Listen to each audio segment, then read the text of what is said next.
Hi guys, in this video we will see how to blur or replace your background in Zoom meeting. You can easily replace or change your background, or you can easily blur your photo in Zoom meeting app. Here are the process.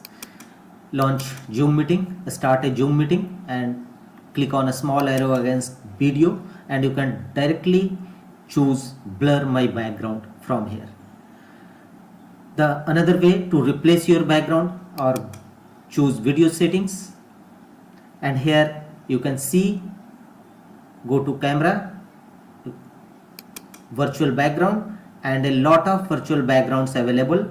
Choose blur or none, and some other pictures also available. You can easily change your virtual background here. Directly choose blur or some other features also available here under virtual background. Otherwise directly choose blur my background from the video icon. That's all.